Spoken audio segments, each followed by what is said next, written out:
Good morning everyone, sweet morning. Chapter number 10, ये chapter number 10 की last video बेटा। Part number 5, comparative development experience of India and it's neighbours. तो इससे पहले हमने आपको एसडीआई के बारे में बता दिया है, जो सेक्टर है उनका कितना जीडीपी में कंट्रीब्यूशन है, और उसके साथ साथ कितने जो वर्कफोर्स है वो इसके अंदर क्या हुए हैं, लगी हुई हैं। अब हम स्टडी करेंगे अप्राइजल ऑफ डेवलपमेंट स्ट्रेटेजी। उन्होंने अपने डेवलपमेंट के लिए क्या क्या किया है। कोई भी कंट्री है, तीनों ही कंट्री के बारे में देखिए। चाइना, पाकिस्तान, इंडिया के बारे में तो हम इंडियन इकोनॉमिक डेवलपमेंट में स्टार्टिंग से ही पढ़ते आ रहे हैं, शुरू से ही। तो अब हम स्टडी करेंगे ओवरव्यू में अप्रेजल ऑफ डेवलपमेंट स्ट्रेटेजी में। चाइना का इकोनॉमिक रिफॉर्म बेटा 1 मार्क्स के रिगार्डिंग कई बार है। चाइना का अप्रेजल हुआ था 1978 के अंदर। तो चाइना में इकोनॉमिक रिफॉर्म के लिए जैसे इंडिया और पाकिस्तान को प्रेशराइज किया गया था, किसके द्वारा, वर्ल्ड बैंक के द्वारा और इंटरनेशनल मॉनेटरी फंड के द्वारा बार बार प्रेशराइज कर रहे थे वो, कि आपको क्या करना पड़ेगा, इकोनॉमिक रिफॉर्म करना पड़ेगा, आपको अपनी कंट्री के अंदर एलपीजी को लाना पड़ेगा। लेकिन चाइना के अंदर कोई प्रेशर नहीं डाला गया था, चाइना को ऐसा कोई प्रेशराइज नहीं किया था। उसकी क्या थी, क्लोज इकोनॉमी थी। लेकिन वहाँ पर क्या था, टिल 1970 तक ज़्यादा ग्रोथ नहीं हुई थी।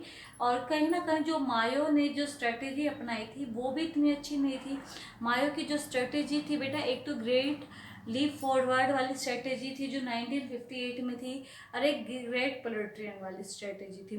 वो मायोस की जो स्ट्रेटेजीज थी, कहीं लोग कहीं ना कहीं चाइना वाले सोचते थे कि उनके द्वारा लोग मोटिवेट होकर इकोनॉमिक ग्रोथ हमारी ज़्यादा होगी। लेकिन हम उस कंट्री की इकोनॉमिक ग्रोथ ज़्यादा नहीं हुई थी। तो उससे पहले हम स्टडी करते हैं pre reform period of China. देखिए भाई, हेल्थ सर्विस, चाइना के जो भी पर्सन थे उनकी हेल्थ सर्विस इतनी अच्छी नहीं थी।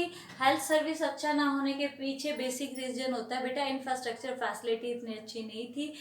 और जब वो कहीं ना कहीं मॉडर्न नहीं थी, टेक्नोलॉजी इतनी एडवांसमेंट नहीं थी, इसके कारण प्री रिफॉर्म पीरियड के कम्युनिस्ट सिस्टम, चाइना के अंदर कम्युनिस्ट सिस्टम में मायो ने कहा था कि सभी लोग मिलकर क्या करेंगे, खेती करेंगे।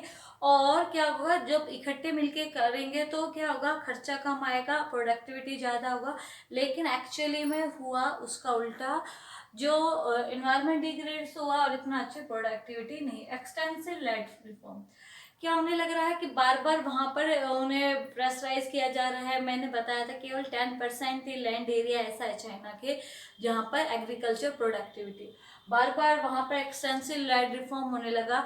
तो लोग बार बार मेहनत कर रहे थे लेकिन आउटपुट वो पहले जितना ही निकल पा रहा था। तो इस सब के कारण चाइना के अंदर क्या हुआ, 1978 में इकोनॉमिक रिफॉर्म आया। इकोनॉमिक रिफॉर्म के बाद क्या क्या हुआ, पोस्ट रिफॉर्म में सबसे पहले जो इकोनॉमिक रिफॉर्म चाइना के अंदर आया तो उन्होंने पहले उसको स्मॉल लेवल पे इम्प्लीमेंट किया। स्मॉल लेवल पे इम्प्लीमेंट करके देखा कि क्या ये जो हम कर रहे हैं वो एग्जैक्टली में सही भी है या गलत है। और फिर उसके बाद धीरे धीरे लार्ज स्केल पर या मैसिव स्केल पर वो लेके गए, ताकि वहां पर क्या हो, growth. Second one is your infrastructure facility. China के अंदर क्या होने लगा कि जैसे जैसे क्या हुआ, इकोनॉमिक रिफॉर्म आया। इकोनॉमिक रिफॉर्म के बाद जो फॉरेनर थे एलपीजी के कारण, वो एक्सपोर्ट इंपोर्ट का बिजनेस होने लगा। तो उन्होंने अपने इंफ्रास्ट्रक्चर फैसिलिटी को क्या किया, स्ट्रॉन्ग किया, स्पेशली एसईजेड एरियाज को इन्वेंट किया। एग्रीकल्चर रिफॉर्म, देखिए भाई यहाँ पर एक्सटेंसिव लैंड रिफॉर्म हो रहा था, कोई आउटपुट नहीं हो रहा था। एग्रीकल्चर रिफॉर्म के अंदर उन्होंने क्या किया, पहले कम्युनिस्ट सिस्टम था, सब लोगों को इकट्ठे काम करने के लिए कहा। अब क्या कहा, एग्रीकल्चर रिफॉर्म के अंदर अलग अलग लोगों को, सभी लोगों को इंडिविजुअली लैंड डिस्ट्रीब्यूट कर दी। और उसको उसका ओनर ना बनाकर, उन्होंने उसका ओनर नहीं बनाया था, उन्हें इंडिविजुअली पर्सन को लैंड दी थी। किस लैंड पर आप कल्टीवेट करोगे, आप काम करोगे, लेकिन जो आउटपुट आएगा तो उसमें से एक फिक्स अमाउंट तो गवर्नमेंट के द्वारा डिसाइड किए गए प्राइस पर आप सेल आउट करोगे। रेस्ट को आप चाहे कितने भी प्राइस पर सेल आउट करना चाहते हो, सेल आउट कर सकते हो। ये था पूरा चाइना के बारे में। डेवलपमेंट स्ट्रेटेजी जो है पाकिस्तान के बारे में देखिए भाई, पाकिस्तान 98 में देखिए पाकिस्तान की तो बुरी से बुरी हालत हो गई थी। इवन 1960 में आपको पता है 1965 में उन्होंने वॉर किया था, 1971 में भी हुआ था। तो इसके कारण क्या लगा, वो लगातार युद्ध करने लग रहे थे या टैक्स ज़्यादा थे, इकोनॉमिक अनस्टेबिलिटी थी, तो वहाँ की जीडीपी ग्रोथ नहीं होकर बुरी हो रही थी।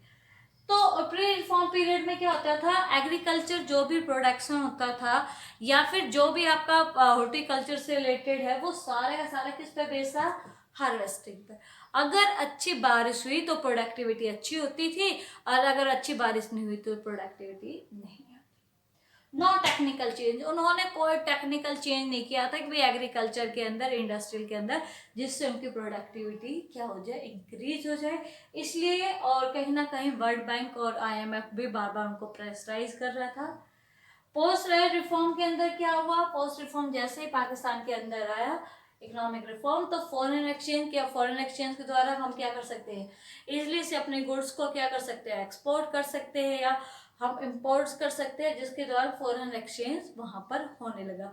उसके साथ साथ जो रिमिटेंस थे, जो मिडिल ईस्ट में जो पाकिस्तानी वर्कर काम कर रहे थे, पाकिस्तान के जो पाकिस्तानी पर्सन थे, वो रेमिटेंस सेंड कर रहे थे, जिसके कारण भी पाकिस्तान को एक बहुत ज़्यादा अर्निंग हो रही। फॉरेन लोन या फॉरेन एड्स है, कहीं ना कहीं देखिए भाई, जब एलपीजी है तो फॉरेन लोन भी उन्हें इजीली से मिल पा रहा था, जिसके कारण उनकी ग्रोथ हो पा रही थी जीडीपी के अंदर।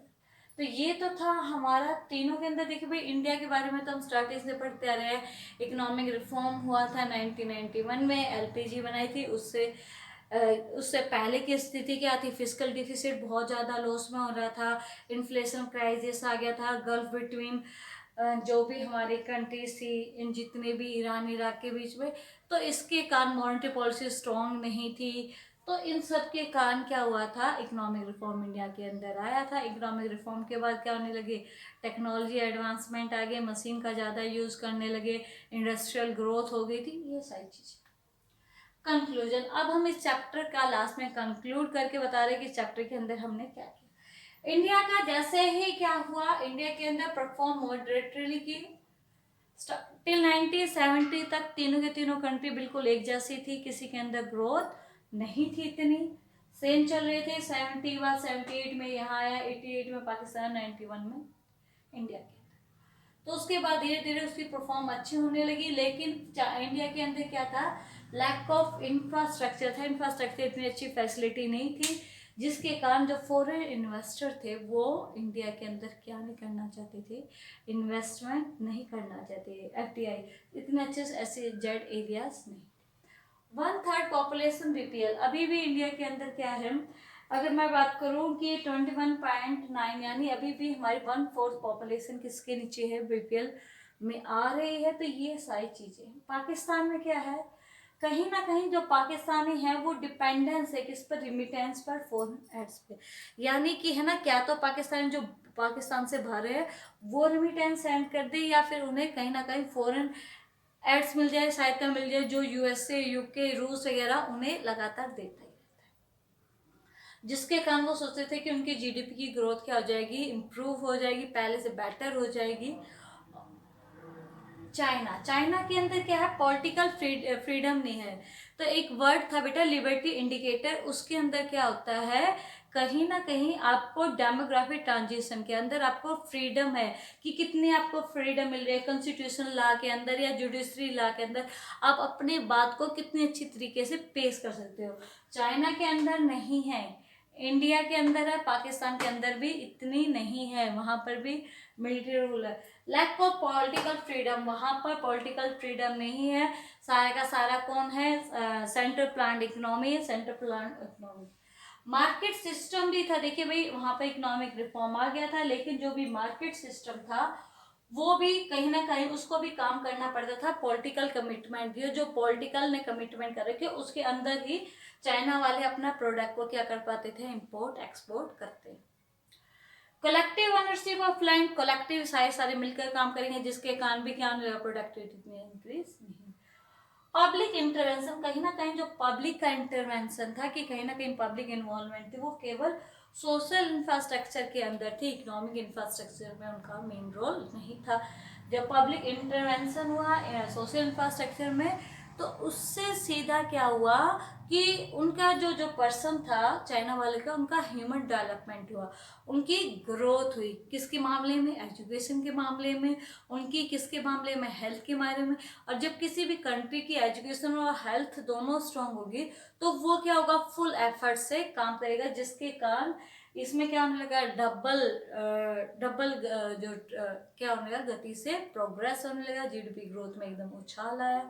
हर एक चीज आपने देखी हो कि मैटरल मैरिटी रेट है या इन्फेंट मैरिटी रेट है या एसडीआई में रैंक है, सभी में चाइना क्या है? इंडिया पाकिस्तान से आगे था। तो अब ये चैप्टर आपका लास्ट कंप्लीट हो गया है, आपकी बुक कंप्लीट